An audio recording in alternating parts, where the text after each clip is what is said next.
Nous allons entendre maintenant la conférence sur H.P. Blavatsky et la doctrine secrète.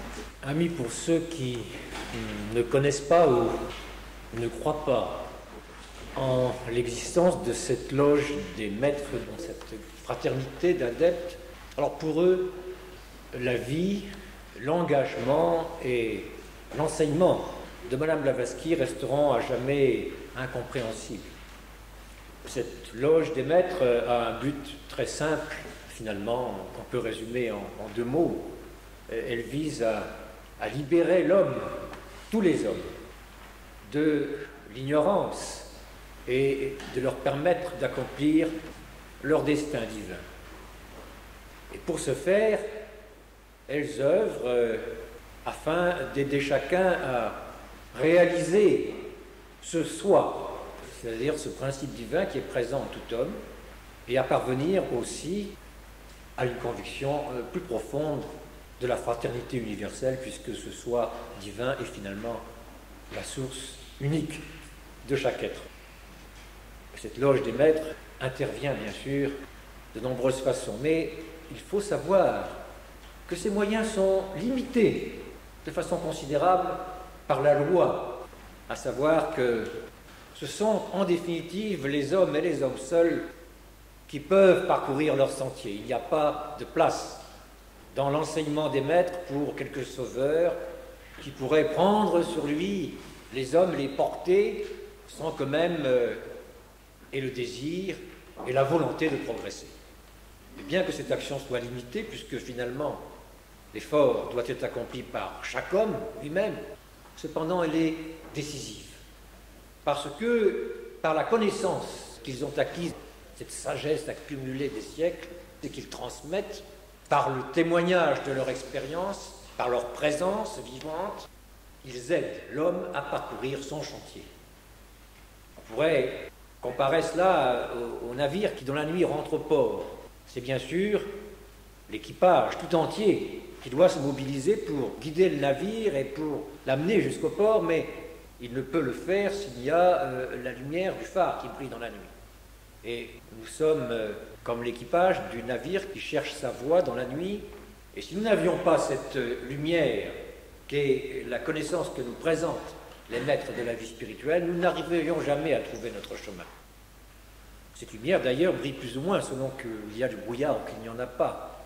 Et de même dans le monde, cette lumière parfois semble s'estomper et à d'autres moments elle brille davantage, parce qu'il y a une loi des cycles qui fait qu'il y a des moments plus propices que d'autres pour que les maîtres puissent agir, de même qu'il y a des moments plus propices pour que le jardinier puisse semer sa graine et qu'elle pousse.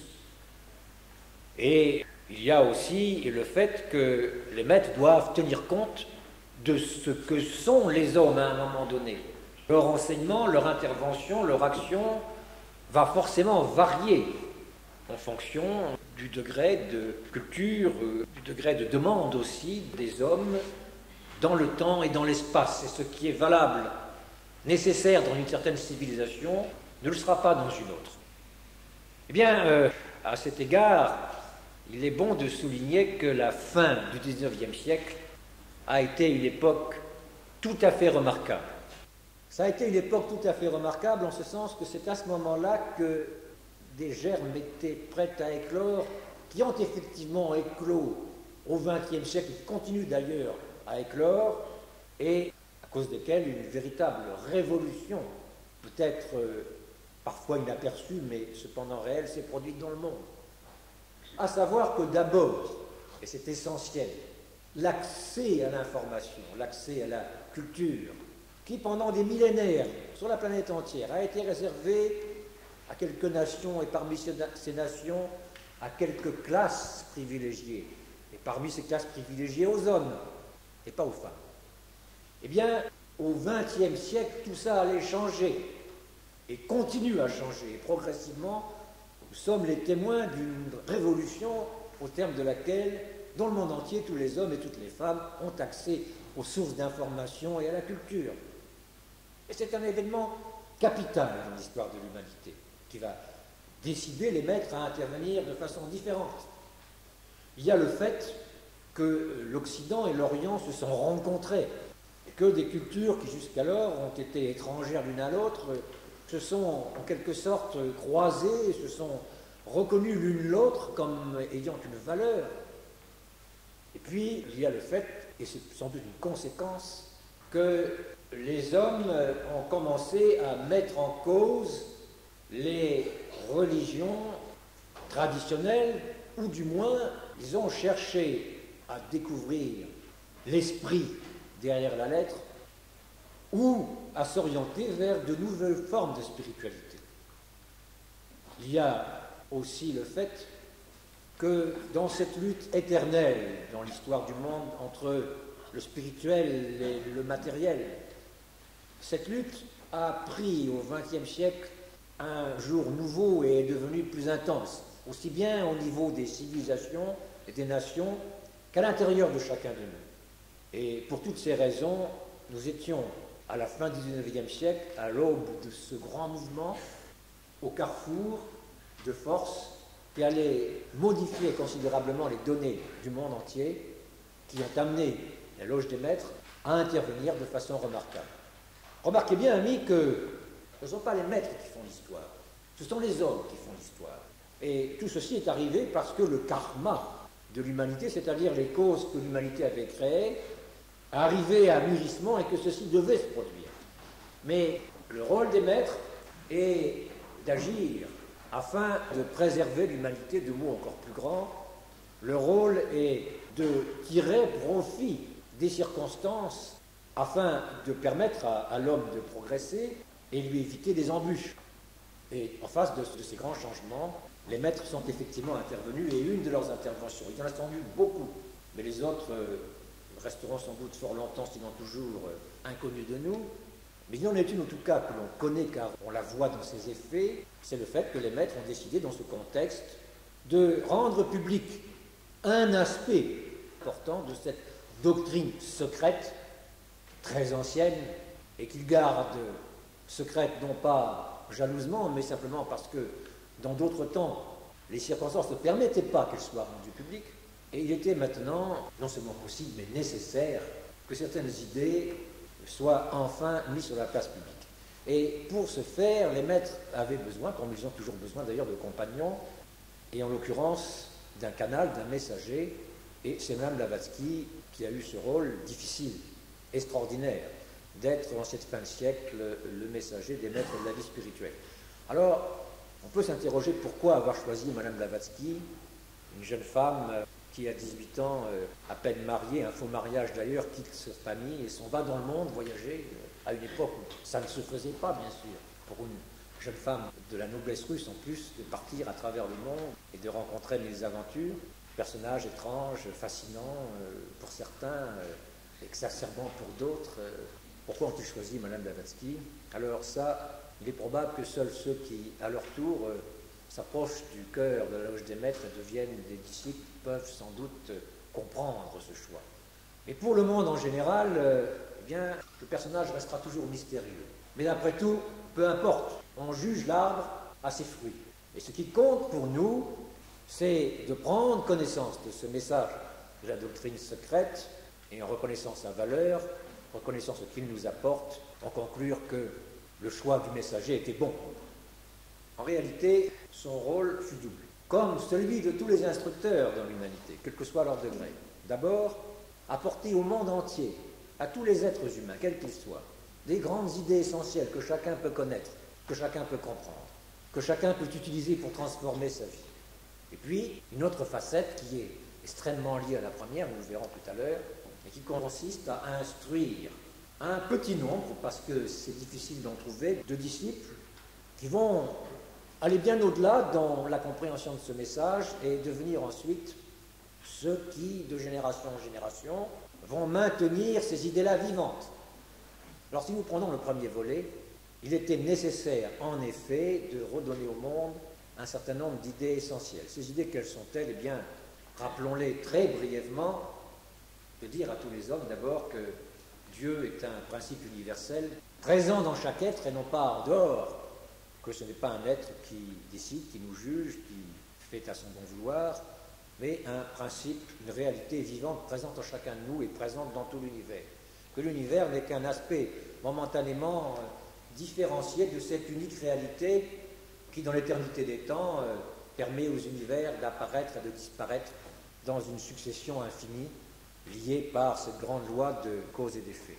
Ensuite, l'idée que nous sommes dans un univers de lois, que tout est loi, que la loi des cycles et la loi de causalité sont les lois essentielles qui guident ces univers, et qu'enfin, ces univers sont le témoin d'une vaste évolution qui a pour objet éternellement de permettre à cet aspect du divin qui est la conscience, par opposition à l'autre aspect qui est la substance, pour permettre à la conscience de devenir un témoin intelligent de l'univers. Autrement dit, de permettre au divin de se connaître lui-même à travers ces entités que nous sommes, c'est-à-dire l'être pensant, qui au cours d'une vaste évolution acquiert progressivement la conscience réfléchie, et ayant atteint cette conscience réfléchie, s'élargit jusqu'à l'universel pour devenir comme un Dieu vivant, c'est-à-dire un centre de conscience capable d'englober tout l'univers.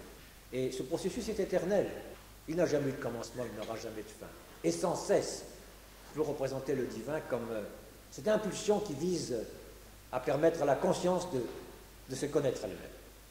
Alors ça, c'était des idées essentielles qu'il était nécessaire de redonner et qui débouchent nécessairement sur d'autres idées encore plus simples, à savoir que l'homme est une âme en évolution, qu'il y a ce processus cyclique lui aussi de la réincarnation, que l'homme prend successivement des corps qu'il rejette pour en prendre d'autres pour continuer son expérience de la vie, et que tout ceci est guidé par la loi du karma, c'est-à-dire que l'homme récolte ce qu'il sème. Et qu'enfin, pour couronner le tout, il fallait faire prendre conscience aux hommes que le mot spirituel signifie en définitive unité, et que l'unité c'est la fraternité de tous les êtres, et qu'il n'y a pas de progrès spirituel sans tendre vers la fraternité universelle. Alors ça, ce sont des idées simples, éternelles, mais oubliées en Occident, en tout cas la loi de réincarnation et du karma, et le fait que Dieu est un pouvoir présent dans l'homme, et il était temps de le redire. Et c'est ce qu'elle a fait.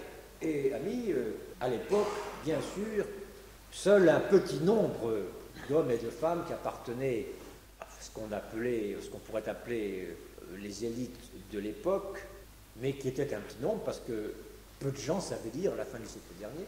La proportion était infime, c'était de l'ordre de à peine 1%. Et parmi ceux qui savaient lire, il fallait encore avoir le temps de le faire. Mais après tout, ces élites avaient un rôle à jouer, et ils l'ont joué. C'est-à-dire qu'ils ont contribué, bien sûr, ensuite à répandre ces idées, et c'était le but. Et il faut reconnaître que 100 ans après, aujourd'hui, et depuis quelques années surtout, ces idées-là, qui pendant des dizaines d'années se sont propagées plus ou moins vite avec des vicissitudes, sont maintenant vivantes dans le monde occidental, qui enfin découvre des idées comme la réincarnation et le karma, dont tout le monde parle maintenant, ou presque. Et l'on peut dire de ce point de vue que le but que s'était proposé Mme Blavatsky en apportant son enseignement est très largement atteint. Alors vous allez dire, oui c'est vrai en Occident, mais qu'a-t-elle apporté à l'Orient? Peut-être, puisqu'il y a actuellement un film qui passe sur nos écrans qui s'appelle Gandhi, rappeler que Gandhi était, lorsqu'il était jeune, un brillant avocat débutant, très admiratif de l'Angleterre et du monde occidental, et qu'il était tout à fait ignorant de son passé culturel hindou. Et qu'ayant rencontré Mme Blavatsky à Londres, c'est lui qui le raconte dans ses mémoires, un témoignage précieux, d'autres témoins l'ont parlé aussi bien sûr, il a découvert par ce contact la valeur de ses enseignements traditionnels de son propre pays, de la Bhagavad Gita par exemple, qui devait devenir son livre de chevet. Et ceci a changé sa vie.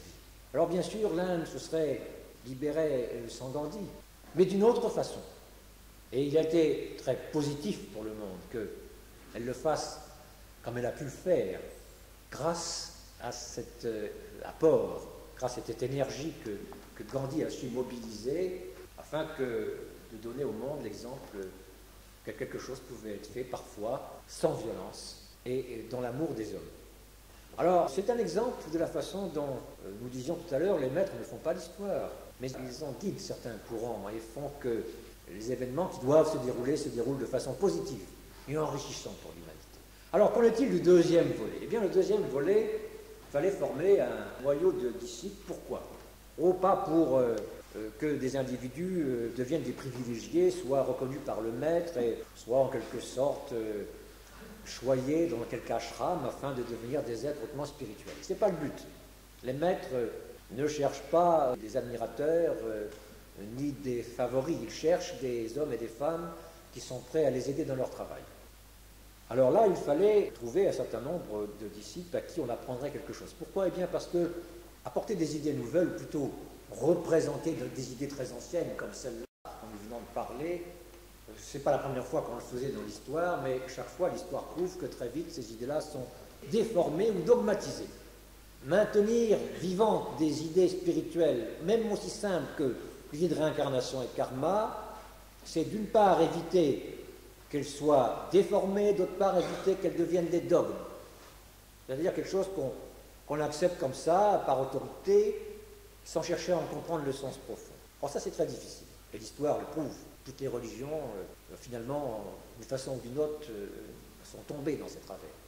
Alors, pour ce faire, il faut qu'il y ait dans le monde des compagnons, des maîtres qui restent vigilants et qui, ayant atteint, par leurs efforts, une certaine connaissance, sont capables de rappeler ce qu'est la vraie doctrine. Prenons l'exemple de la réincarnation. Les philosophes sont contents parce que tout le monde en parle. Ils sont très inquiets parce que la réincarnation, c'est quelque chose de sérieux. Et ça a pour but de nous amener à comprendre ce que nous sommes vraiment, notre destin, à nous changer intérieurement. Qu'est-ce qui se passe ? Les hommes et les femmes de l'Occident aujourd'hui s'intéressent à la réincarnation, mais qu'est-ce qui les intéresse dans la réincarnation ? Se souvenir des vies passées. C'est pas ça qui est important. Parce que c'est illusoire, c'est parfois dangereux, mais c'est toujours inutile. Ce qui compte, ce n'est pas nos vies passées, ce sont nos vies futures qu'on est en train de construire aujourd'hui. Et c'est pour ça que, pour des enseignements aussi simples qu'un enseignement de la réincarnation, et a fortiori pour les autres, il est nécessaire que nous soyons vigilants. Eh bien, Madame Blavatsky a écrit La doctrine secrète. C'est un livre, beaucoup d'entre nous le savent. C'est un livre qui, bien sûr, n'est apparemment du moins qu'un petit aspect de cette doctrine secrète, c'est-à-dire de cette sagesse accumulée des âges. Et sa tâche était très difficile. Elle l'a fait à l'usage de ceux qui voulaient devenir ses disciples. Elle l'a fait aussi à l'usage de l'humanité tout entière, bien sûr. C'est très difficile d'écrire un livre comme ça. D'abord, il fallait, mais ça c'est l'aspect le plus facile, l'aspect extérieur, donner un grand nombre de renseignements précis, d'érudition, qui montrent l'unité fondamentale de toutes les religions dans le monde, afin de prouver l'existence d'une source commune, et donc de la loge des maîtres de la vie spirituelle. Il fallait aussi faire comprendre qu'il y avait dans l'homme d'autres pouvoirs, des pouvoirs latents, autres que ce que nous pouvons voir avec nos cinq sens. Il y avait dans l'homme intérieur des pouvoirs, et en particulier ce pouvoir de l'intuition spirituelle. Alors elle donne dans tout son livre une masse de renseignements qui vont aider ensuite les étudiants de la théosophie, grâce à cette connaissance, à faire connaître au monde l'existence de la loge des maîtres, à montrer l'unité fondamentale des religions, à montrer la présence de ces pouvoirs latents dans l'homme. Et ça, c'est le premier degré, le plus extérieur. Il y a un degré plus intérieur dans la doctrine secrète, il y en a même certainement beaucoup. Tous ces livres, et la doctrine secrète en est un, tous ces livres qui appartiennent à la mystique de tous les temps, qui ont été inspirés par la loge des maîtres, comme la Bhagavad Gita par exemple, sont des livres qui se lisent à plusieurs niveaux. La doctrine secrète de Mme Blavatsky se lit à plusieurs niveaux. Il y a dans le livre un enseignement qui vise non pas à apporter un savoir, c'est-à-dire à enseigner quelque chose comme on enseigne la physique ou la botanique, mais qui vise à un éveil intérieur. Pourquoi ? Parce qu'à partir d'un certain niveau, la connaissance n'est plus transmissible par des mots. Essayez, amis, lorsque vous êtes en face d'un aveugle de naissance, de lui expliquer la différence qu'il y a entre le bleu et le rouge. Bien, si vous y réussissez, vous venez de nous le dire, parce qu'on n'a pas trouvé la réponse encore. Eh bien, lorsque nous pénétrons sur les plans spirituels, c'est la même chose. Ceux qui savent n'ont plus de mots pour communiquer leur savoir. Et si cet aveugle de naissance un jour retrouve la vue, alors il n'aura plus besoin de lui expliquer la différence entre le bleu et le rouge. Il la verra, tout simplement. Et bien de même, sur ces plans spirituels, nous avons en nous le pouvoir de voir, le pouvoir de l'intuition, le pouvoir de voir directement les choses, sans passer par des mots qui sont impossibles à trouver, car ils n'existent pas. Et un livre comme la doctrine secrète et d'autres, comme la Gita aussi, et sans doute beaucoup d'autres, ont pour but de permettre à celui qui les étudie de découvrir la vérité en lui, au-delà des mots. Et c'est pour ça que Chaque fois que Mme Blavatsky s'exprime dans la doctrine secrète sur quelque sujet que ce soit, elle n'enferme jamais la connaissance dans des mots. Et c'est déconcertant pour nous qui sommes parfois admirateurs de Descartes et de Claude Bernard. Bien les choses, des démonstrations logiques. C'est pas comme ça que ça se présente du tout. Il y a une approche, et puis on passe, on tourne les pages, et puis on trouve une autre approche, la même idée, sous un autre aspect, qui remet en cause ce que nous avions cru comprendre. Puis la troisième fois, on voit qu'elle revient, et c'est encore autre chose. Et par touches successives, on cerne le sujet sans jamais qu'il y ait de réponse définitive, ce qui, entre parenthèses, a l'énorme avantage de ne pas dogmatiser l'enseignement, car nous défions un quiconque ici de dire, après avoir lu la doctrine secrète, Mme Blavatsky sur ce tel sujet dit ça et c'est comme ça et pas autrement. On peut toujours trouver dans le livre un autre passage où elle dit la même chose mais de façon différente, avec d'autres nuances. Et en définitive, dans cette étude, c'est une remise en cause permanente. On approche de la connaissance, on progresse vers la connaissance, sans vraiment jamais l'atteindre. C'est un peu comme l'image du montagnard qui progresse sur le chemin, et bien parfois le montagnard progresse dans le brouillard et il a l'impression de ne pas avancer. Puis tout d'un coup, à un moment, il s'aperçoit qu'il est au-dessus des nuages et qu'il est très haut. Et puis il continue sa progression et de nouveau il va rentrer dans le brouillard parce qu'il y en a au-dessus, et ainsi de suite. Et c'est ce qui nous attend lorsque nous étudions ce livre, c'est une découverte permanente, incessante, qui ne finit jamais. Et il y a maintenant, on peut le dire parce qu'il y a maintenant, depuis un siècle, des générations, plusieurs générations d'étudiants de la théosophie qui se sont penchés sur le livre et qui témoignent, après des années d'études, ils ont appris beaucoup, mais que chaque fois qu'ils le relisent, ils s'aperçoivent que ce qu'ils ont appris les a aidés, certes, mais que c'était une étape vers la connaissance, qu'ils doivent remettre en cause leur acquis pour progresser vers une connaissance plus fine de la chose. Le but étant, bien sûr, finalement, de permettre à l'intuition, qui est un pouvoir présent en chaque être, de déboucher sur une connaissance directe des choses. Alors, voilà, amis, comment un livre comme La doctrine secrète permet à des hommes et à des femmes de conserver vivant un enseignement, et par conséquent, de faire que ces grandes idées dont nous avons parlé tout à l'heure, qui s'adressent à l'humanité en général, restent quelque chose de valable et de vivant, ne soit pas déformé. Dans quelle mesure ce travail a été un succès, c'est difficile, là, de répondre par l'affirmative. Ce qu'on peut dire simplement, c'est que tant qu'il y aura dans le monde des centres comme l'éloge des théosophes ou d'autres qui s'évertuent de garder vivant le message de Mme Blavatsky, de publier ses livres, de les étudier ensemble, alors il y a un espoir que là aussi l'œuvre de Mme Blavatsky soit un succès. C'est pour nous un grand privilège que de rendre hommage à Mme Blavatsky parce que, à travers elle, nous rendons hommage aussi à ses maîtres qui l'ont inspirée, et au-delà de ces maîtres qui l'ont inspirée, nous rendons aussi hommage à tous les grands instructeurs spirituels de l'humanité depuis la nuit des temps.